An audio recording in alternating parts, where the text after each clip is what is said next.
বন্ধুরা, সম্পূর্ণ পর্ব দেখতে চ্যানেলটি সাবস্ক্রাইব করুন এবং কোন দেশ থেকে দেখছেন তা কমেন্টে বলুন। এবার রাজশেখর বাবুকে হত্যা করলো কুসুম, কারণ তিনি কুসুম এবং আয়ুষ্মানের গোপন বিয়ে দেখে ফেলেছে। যেই মুহূর্তে গোটা গাঙ্গুলি পরিবার ভেবেছিল রাজশেখর গাঙ্গুলি ধীরে ধীরে সুস্থ হয়ে উঠছে, ঠিক সেই মুহূর্তেই ধনগুলি হাউসে নেমে এলো এক ভয়ঙ্কর অন্ধকার। কারণ গভীর রাতে রাজশেখর গাঙ্গুলি নিজের চোখে দেখে ফেলেছিল আয়ুষ আর কুসুমের এমন একটা গোপন সত্য যেটা পুরো পরিবারকে ধ্বংস করে দিতে পারত। সেদিন রাতে সবাই যখন ঘুমিয়ে পড়েছে, ঠিক তখনই রাজশেখর গাঙ্গুলির হঠাৎ শরীর খারাপ লাগতে শুরু করে। তিনি পানি খাওয়ার জন্য ধীরে ধীরে নিজের ঘর থেকে বের হন, আর তখনই করিডোরের শেষ প্রান্তে তিনি দেখতে পান কুসুম আর আয়ুষ একে অপরের হাত ধরে কান্না করছে। কুসুম বলছিল, ছোট সাহেব, যদি বড় সাহেব সবটা জেনে যায় তাহলে আমাদের জীবন শেষ হয়ে যাবে। ঠিক সেই মুহূর্তেই রাজশেখর গাঙ্গুলির হাত থেকে পানির গ্লাস পড়ে যায়। শব্দ শুনে আয়ুষ আর কুসুম চমকে ওঠে। তারা পিছনে তাকিয়ে দেখে রাজশেখর গাঙ্গুলি দাঁড়িয়ে আছেন।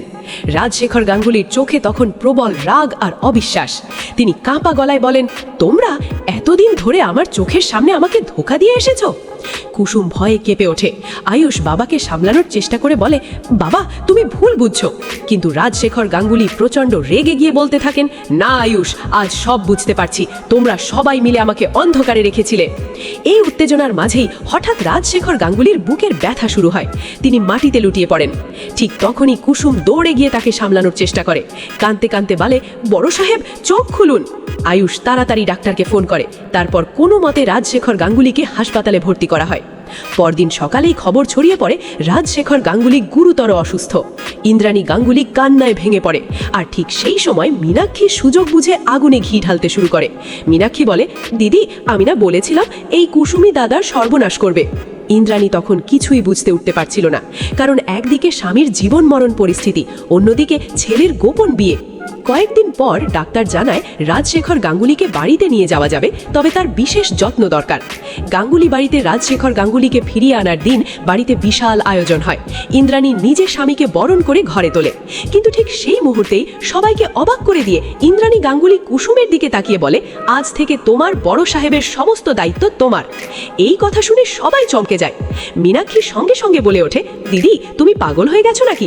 যে মেয়ের জন্য দাদার এই অবস্থা, তার হাতেই আবার দাদার দায়িত্ব তুলে দিচ্ছ। ইন্দ্রাণী গম্ভীর গলায় বলে, আমি জানি না কে ঠিক আর কে ভুল, কিন্তু আমার বিশ্বাস কুসুম আমার স্বামীকে সুস্থ করে তুলবে। কুসুম চোখের জল মুছে বলে, দেবীমা, আমি প্রাণ দিয়ে বড় সাহেবের সেবা করব। ঠিক তখনই রাজশেখর গাঙ্গুলি চোখ খুলে কুসুমকে দেখে মুখ ঘুরিয়ে নেন।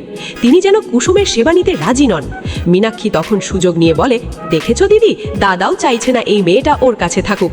আয়ুষ রেগে গিয়ে বলে ওঠে, কাকিমণি, প্লিজ বাবার অসুস্থতা নিয়ে আর রাজনীতি করো না। ঠিক সেই সময় শঙ্কর বাবু সামনে এসে বলেন, আমার মেয়ে কাউকে কষ্ট দিতে জানে না, ও নিজের জীবন দিয়েও কর্তাকে বাঁচাবে। রাত বাড়তে থাকে। কুসুম সারা রাত রাজশেখর গাঙ্গুলির ঘরের বাইরে বসে থাকে। সময় মতো ওষুধ দেয়, পানি দেয়, ডাক্তার যা যা বলেছেন সব নিখুঁতভাবে পালন করে।